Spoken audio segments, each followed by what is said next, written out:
कर्जत तालुक्यात होऊ घातलेल्या तोरण वीज प्रकल्पाच्या कॉलनीसाठी महाराष्ट्र शासनाने भालिवडी ग्रामपंचायत मधील खालाची वाडी येथील 96 एकर जमीन 30 वर्षाचा भाडे करारावर दिली आहे। त्या जमिनीवर तेथील आदिवासी लोकांची घरे असताना आणि जंगलातील अनेक ठिकाणी शेती असताना तोरण कंपनीसाठी दिल्याने आदिवासी लोक आक्रमक झाले आहेत। या आदिवासी लोकांनी जागृत कष्टकरी संघटनेच्या नेतृत्वाखाली कर्जत प्रांत अधिकारी कार्यालयावर मोर्चा काढला। दरम्यान राहती घरे सोडून आम्ही कुठेही जाणार नाही आणि तोरण कंपनीला तर अजिबात जमीन देणार नाही असा निर्धार मोर्चा काढून केला आहे। कर्जत येथील पोलीस मैदानातून जागरूक कष्टकरी संघटनेचा मोर्चा निघाला। ते भारतरत्न डॉक्टर बाबासाहेब आंबेडकर स्मारक येथून बाजारपेठ मार्गे छत्रपती शिवाजी महाराज स्मारक असा हा मोर्चा प्रशासकीय भवन येथे पोहोचला। आदिवासी कार्यकर्ते शंकर हिलम यांनी आमच्या 5 आदिवासी वाड्या 96 एकराच्या जमिनीवर वसवल्या आहेत। 5 आदिवासी वस्तीसाठी आम्हाला 96 एकर जमीन आणि त्या जमिनीवरील तेथील जंगल दिलेली आहे। या जमिनीमध्ये गेल्या 5 पिढ्या आमच्या वाढलेल्या आहेत। पूर्वी या जमिनीमध्ये आमची आदिवासी लोक नाचणी, वरी आणि इतर कडधान्य लावत होती, मात्र आता या ठिकाणी भात शेती आणि भाजीपाला लावला जातो, त्यामुळे आम्ही आमची जमीन देणार नाही असं वक्तव्य आदिवासींनी केलं आहे। जमिनी 96 एकर जागा आमची आहे। आज आम्ही 5 गावचे लोक आहेत तिथे उपस्थित, बाजूची पण माझी बंधू बहिणी आलेले आहेत। ही जागा आम्हाला जीवन जगण्यासाठी आहे, जीवन जगण्यासाठी आहे म्हणून आज आम्ही जीवन घेऊन इथे आलेले आहेत, धावत पळत की आम्ही जगायचं कसं काय म्हणून आम्ही इथे आलेले आहेत। ही जाग्यावरती जरी कोणी त्यांनी जर आम्ही जर सांगून सुद्धा जरी तिथं काही त्यांनी जर केलं तर आम्ही आदिवासी बांधव कधीच गप्प बसू शकेल नाही। आणि मग ते काय कुठं त्यांचं काय झालं तिथं आमची लोक जर गेली तर ते काय सांगणार, चोरीचे आरोप लावणार, आम्हाला आतमध्ये टाकणार, पोलीस लोक आम्हाला मरमून मारणार आमचा गुन्हा नसताना। म्हणून हे मी सांगते तुम्हाला, आज आमच्या जमिनीमध्ये आमची सत्ता, आम्हीच राहणार, आम्हीच जगणार, आम्हीच ते करणार, आम्ही सरकारच्या ताब्यात देऊ शकेल नाही। तोरणची भाषा, तोरण तिथं आले, कुठला तोरण आहे ना कुठला वेळ आली तर आम्ही तोरण पण मोडू शकेल, आम्ही मागे सरणार नाही, आम्ही मरू पण जमीन सोडणार नाही। आम्ही तिथे जन्मले आहे त्या जागाचे, आजकाल ह्यांनी कायदे काढून कायद्यामध्ये आमची जमीन घेतात, आम्ही काय उपाशी मारायचं काय तिथे, पोरं बाळ आमची उपाशी ठेवायची काय, एवढे पैसे तेवढे लालची लावतात, पाठीशी दुसरे लोक आणतात आणि त्यांना हे करून मग हा ताई असं होईल, ताई तुम्हाला काय मिळेल, ताई तुम्हाला अमकं भेटेल, ताई मजुरी भेटेल, तुम्ही सुखी व्हाल, आणि मग तिथं आमच्या जीवावरती दुसरे लोक उठतात, अशी आम्हाला फसवणूक होते। आम्ही अनपट असताना आम्हाला काय तिथे समजत नाही, आमचे आडवडील होते ते पण अनपटच होते, आजे पण जे अनपटच होते, कसायचे खायचे, काळी घोंगडीची खोळ होती त्यांच्या डोक्यात, काळी घोंगडी घालायची आणि शेतीमध्ये काम करायचं। आणि ती जागा जर आज गेली असेल तर आमच्या आदिवासीच्या जीवाला काय वाटत असेल, आणि काय ह्या मागण्या जसं आमच्या कानावर आले तसं आम्हाला झोप लागत नाही का, आम्हाला जेवण जायत नाही का, आम्हाला काय होत नाही, काय होतंय काय नाही, काय होतंय काय नाही। आणि ते पण त्यांनी वेगळे प्रकाराचं तिथे काढलेले, धरणे काढलेले आहेत, हे ते काढलेले आहेत, मग आम्ही कुठे जगायचं। आम्हाला एक उत्तर असं मिळालं, तुमच्या ना मंत्र्यांची घरं लोटल्यात, आम्ही आमदारांची घरं लोटले, तुमचं काय केव का आले, तुमची पण लोटू, असं पण आम्हाला उत्तर मिळालेले आहेत। मग सांगा आता तुम्ही आम्ही काय करणार। या कर्जतमध्ये तोरणच्या विरुद्ध एक वातावरण तयार झालेलं आहे आणि या कर्जतच्या कानाकोपऱ्यातला सर्वसामान्य या तोरणला विरोध करतोय। या सर्व कर्जतच्या परिसरामध्ये अनेक प्रोजेक्ट होत आहेत, परंतु त्याच्यामध्ये जर पाहिलं असेल तर तोरणमध्ये 932 एकर जागा आहे, 932 एकर, त्यातली 700 एकर ही जंगल आहे आणि बाकी खाजगी जागा।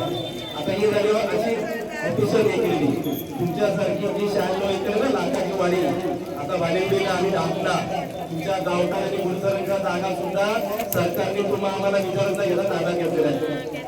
तुम्ही जंगलात गेल्यानंतर तिथला फॉरेस्ट अधिकारी तुम्हाला जंगलात घुसून देत नाही, परंतु आज कुठल्याही प्रकारे अधिकृत परवानगी आलेली नसताना तिथं हे तोरणचे अधिकारी तिथं काम करतायत। कुठल्या अधिकाऱ्याने सरकारने यांना कुठला लायसन्स दिलेला आहे? आज तुम्हाला सांगतो, आज आपला आदिवासीच्या खेडोपाड्यामध्ये जंगलात जाऊन करवंद विकतो, जंगली तिथल्या वनस्पती भाज्या विकतो, किंवा जे नदीच्या ह्याच्यातून कवड्यामधला तिथं मासेमारी करून त्यांनी विकून जीविका चालते। आज तिथं जर अशा प्रकारे जर या जागा जर हस्तांतरित केल्या आणि इथला आदिवासी जर उद्ध्वस्त केला तर आदिवासींनी त्याचा पोट भरायचा कसा, आदिवासीवर उपासमारीची परिस्थिती येणार आहे। आणि म्हणून हे आपण आंदोलन केलं पाहिजे। तिथं 2 आंदोलन आहेत तुम्हाला सांगतो, एक वरती होणार आहे, खाली होणार आहे। जर त्या पेन नदीवर जर धरण झालं तर त्याचा परिणाम कर्जतमध्ये कर्जतचं शहरावर पण होणार आहे आणि त्याच्याही पेक्षा तुमचं होणार आहे. खालच्या नद्या ह्या कोरड्या होणार. आता या नद्या हे झाल्यानंतर लोकांना प्रश्न पडतो काय म्हणजे आदिवासी संबंध. आणि त्या डोंगरामध्ये किंवा छोट्यामध्ये जे नदीचं पात्र जे सुटतं त्याच्यामध्ये आपण मासेमारी करतो, त्याच्यामध्ये तुमची उपजीविका चालते. आणि मग उद्या जर समजा आता जसा पूर आला त्या पुरामध्ये कर्ज पण वाहून जाणार. तुमच्या आमच्या सर्वसामान्यांच्या जमिनी गेल्या तर त्याला मोबदला दिला जाणार आहे. या तुमच्या हक्काच्या ज्या जमिनी तुम्हाला वहिवाटीला दिलेल्या आहेत त्या जागा घेतल्यानंतर तुम्हाला काहीच मोबदला नाही. कारण तुम्ही पोटावर मजुरी करणार तर तुमचं घर चालणार आहे. कोणी तुम्हाला दमदटकी करणार नाही. एखाद्या अधिकाऱ्याने चूक केली त्याची शूटिंग काढा. या निमित्ताने मी सर्व आदिवासी बांधवांना विनंती करतोय आणि आव्हान करतोय, याच्या पुढे तुमच्या गावामध्ये कोणी आला कुठला कागद घेऊन अजिबात सही करायची नाही. मध्यंतरी तक्रार केली या लाखाच्या वाडी आणि त्या परिसरामध्ये तुम्हाला जे शासनाने जे काय लढी जमिनीचे जे कागदपत्र दिलेली तिथं फॉरेस्ट अधिकारी तुम्हाला म्हणतील आपण नव्याने कागद तयार करू. अजिबात कागद द्यायचे नाही. पोलीस अधिकारी येतील, तहसीलदार येतील, कोणी येतील, पण कुणालाही कागद द्यायचा नाही. कोणी बोलल्याशिवाय तुम्ही बोलले तरी कोणी सही करायची नाही. जे सरकार आहे ही आपली जागा 96 एकर पिढ्यानपिढ्या चालत आहे. ही जागा सरकार टॉरेंटच्या घशामध्ये घालण्याचा प्रयत्न करत आहे. तर सर्वांना सूचना आहे का ह्या लढ्यासाठी आपण जमलेलो परंतु कमी प्रमाणात आलो. ह्याच्या पुढे आम्ही जो लढा करणार आहोत यो मोठ्या संख्येने करून पोरा बाळाची इथं येऊ तहसीलदाराच्या आम्ही निषेध करू. कारण जी जमीन आहे ते आम्ही कसत आलेलो आहोत. आम्ही त्यात भाजीपाला लावत आहोत. त्याचबरोबर आमची मुळे क्रिकेट ग्राउंड बनवून तिथं खेळत आहेत. आणि आम्ही जंगल जे वाचवलेलं आहे, झाडं लावलेली आहेत, फळबागा लावलेल्या आहेत, ते तोडण्याचा प्रयत्न करत आहे. तर ते आम्हाला मान्य नाही आणि आम्ही याचा मोठा निषेध करत आहोत. तसंच याबरोबर आम्ही या तहसीलदारांना सुद्धा मोठा निषेध करत आहोत. त्यांनी परस्पर हा निर्णय घेतलेला आहे. आम्हाला हा अजिबात मान्यच नाही हा निर्णय.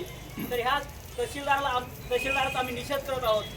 कर्जत तालुक्यातील लाखाची वाडी येथील आदिवासी समाज हा आणि त्यांना साथ देण्यासाठी कर्जत आणि खालापूरचे बाकी कष्टकरी शेतकरी सर्व या मोर्चात सहभागी झाले होते. आणि या मोर्चा आम्ही लाखाची वाडीची 96 एकर जमीन जे शासनानं आदिवासींना जगण्यासाठी दिली होती, जी जमिनीवर आमचं गुजराण होते, उपजीविका चालते. आणि आजही त्या जमिनीत आमची घरं आहेत, आमची झाडं आहेत, आमची स्मशानभूमी आहे आणि भविष्यातील आमच्या मुलाबाळांना घर बांधण्यासाठी जागा आम्ही राखीव ठेवलेली आहेत. ही जमीन शासनाचे प्रतिनिधी म्हणून इथं काम करत असलेल्या तहसीलदारांना ही जमीन टोरंट कंपनी म्हणजे जे काही टोरंटचं धरण होतं आहे या धरणाच्यासाठी ही 96 एकर आदिवासींची जमीन 30 वर्षाच्या करारानं ती टोरंट कंपनीला दिलेली आहे. याचा विरोध करण्यासाठी आज आम्ही इथं जमलेलो आहोत. त्यासोबतच टोरंटचे धरण होतं आहे त्या धरणालासुद्धा आमचा विरोध आहे हे सांगण्यासाठी आम्ही इथं आलेलो आहोत. आणि या मोर्चाचं निवेदन आम्ही येथील प्रांत अधिकाऱ्यांना द्यायला आलो होतो, पण प्रांत अधिकारी इथे जागेवर नसल्यामुळे त्यांचे सहकारी नायब तहसीलदार यांना आज आम्ही या मोर्चाचं निवेदन सादर केलेलं आहे.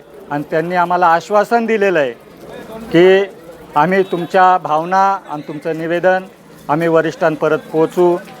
एकदा शासनाला सांगू इच्छितो की जर आपण आमच्या या मागण्या तातडीनं मंजूर केल्या नाहीत, आमची 96 एकर जमीन आम्हाला परत मिळाली नाही, तर आम्ही पुन्हा एकदा उग्र स्वरूपाचे आंदोलन याच ठिकाणी करू. आमच्या जमिनी ह्या टॉरंटोमध्ये गेलेल्या आहेत. तर त्या गेल्यात तर आमचा आदिवासी जगणार कसा. हे 96 एकर ही आजोपंजोबांना दिलेली आणि यावरून त्या आदिवासींचा विकास व्हावा म्हणून लाख रुपये त्या लोकांना दिलेले होते. कारण फळझाडं फुलझाडं लावून ती जागा तुम्ही सांभाळायची म्हणून त्या वाडीचं लाखाचे वाडी असे नाव पडलेले आहे. आणि ते अजून जिवंत आहे आणि ही नंतर पण जिवंत राहणार आहेत. जिवंत राहण्यासाठी आम्ही मोठे आंदोलन करू. नाहीतर मग इथं येऊन आम्ही सगळे पोरं बाळं इथं येऊन उपोषण करू. उपोषण जर नाही मंजुरी मिळाली तर आम्ही आत्मदहन करू. इथं सगळे आदिवासी लोक इथं तहसीलदारांच्या समोर